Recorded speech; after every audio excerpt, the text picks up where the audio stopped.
Հուսահատությունից երջանկության բյուջե, որը մեր երկրի ընտանեկան բյուջեն է։ 13 անգամ բյուջեի կատարողականի քննարկմանը մասնակցած վարչապետ Նիկոլ Փաշինյանը ընդդիմադիր դաշտից իշխանության անցնելով այսպես որակեց երկրի գլխավոր ֆինանսական փաստաթղթի անցած ճանապարհը։ Պետբյուջեն միայն թվերի հավաքածու չէ, այլ ռազմավարություն, որի հետևում կանգնած է տեսլականը։ Հայաստանի քաղաքացիների երջանկությունը, Հայաստանի Հանրապետության պետական բյուջեի ծախսային հոդվածների որոշակի ուղղություն է եւ որոշակի տրամաբանություն է։ Փորձեմ հիմնավորել։ Ասացի, որ մարդը երջանիկ է, երբ որ ազատ է։ Բյուջեն ընտանեկան բնորոշելով Փաշինյանը պնդեց, թե Հայաստանի պատմության մեջ ռեկորդային ցուցանիշ է սահմանվել։ Եկամուտները կազմել են 2 տրիլիոն 579 միլիարդ 200 միլիոն դրամ։ Ռեկորդային հաջորդ տվյալը աշխատատեղերն էին։ Նախահեղափոխական ցուցանիշից 32%-ով ավելի բարձր է ըստ Փաշինյանի։ Աշխատատեղերը շատանում են, բայց ավելի մեծ տոկոսով գործազրկությունն է ավելանում։ Այս անհարմար վիճակագրությունը խորհրդանում անցած տարվա բյուջեի կատարողականը ներկայացնող վարչապետը շրջանցեց։ Ըստ Համաշխարհային բանկի 2024 թվականին Հայաստանում գործազրկությունը կազմել է մոտ 14%, մինչդեռ 2023-ին այն եղել է 12.4%։ Գործազրկությունն ավելանում է եւ քաղաքներում եւ գյուղերում։ Փաշինյանը նկատեց, իր պաշտոնավարման 7 տարում աշխատավարձի 75% աճ է արձանագրվել։ Նույն ժամանակահատվածում կൂട്ടակային գնաճը 25% է։ Այս թիվը վկայությունն է այն բանի, որ մարդիկ Հայաստանում ավելի լավ են ապրում եւ ավելի լավ են ապրում գնաճի հաշվառումով եւ ավելի լավ են ապրում շուրջ 50%-ով։ Այսինքն իրենց ապրածի կեսի չափով, եթե պատկերավոր նկարագրենք, ավելի լավ են ապրում։ Վիճակագրությունն ասում է, հարստացել ենք, բայց մարդիկ ապրում են ավելի լավ, թե վատ։ Ավելի լավա չխոսամ էլի։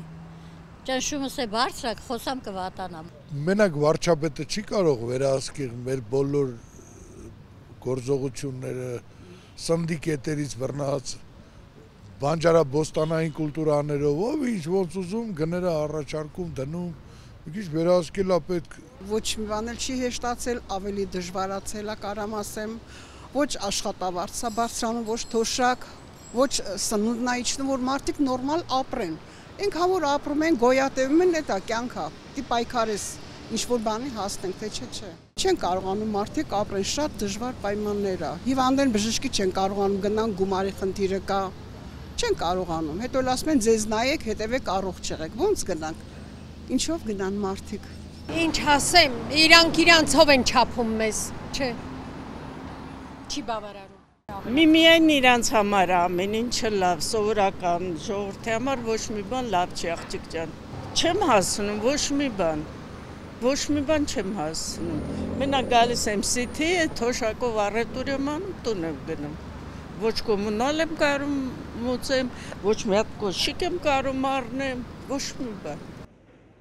Մինչ միջին աշխատավարձի թղթային աշնը ուրախացնում է, սննդամթերքի գները հիշեցնում են իրականությունը։ 2025-ի ապրիլին արձանագրվել է սննդի ավելի քան 5% թանկացում նախորդ տարվա նույն ամսվա համեմատ։ Գնաճային ցուցանիշները չեն վրիպել նաև միջազգային կառույցների, այդ թվում Համաշխարհային բանկի ուշադրությունից։ Թանկացումների առաջամարտիկը կարտոֆիլն է։ Խանութներում 1 կիլոգրամի գինը հասնում է, երբեմն էլ անցնում է 400 դրամը։ Միայն 1 տարվա ընթացքում մոտ 50% թանկացում։ Ձուկը մոտ 22%-ով է թանկացել, սուրճը 17%, շոկոլադը 14%, ձեթն ու կարագը ավելի քան 10%-ով են թանկացել։ Թեև Փաշինյանի կառավարությունը 2021 թվականի նախընտրական ծրագրում խոստացել էր աղքատության մակարդակը կրկնակի նվազեցնել, 26.4-ից հասցնելով 13.2%-ի, 4 տարի անց արդյունքը 23.7% է։ Աղքատությունը կիսելու փոխարեն այն նվազել է ընդամենը 2.7%-ով։ Անցած տարի տնտեսական աճը 5.9% է եղել կառավարության նախատեսած 7%-ի փոխարեն։ Այս թվերի մասին վարչապետ Փաշինյանը խորհրդանում չխոսեց։ Նրա զեկույցը ի դեպ լսում էին միայն թիմակիցները, ընդդիմությունը նիստերին ներկա չէր։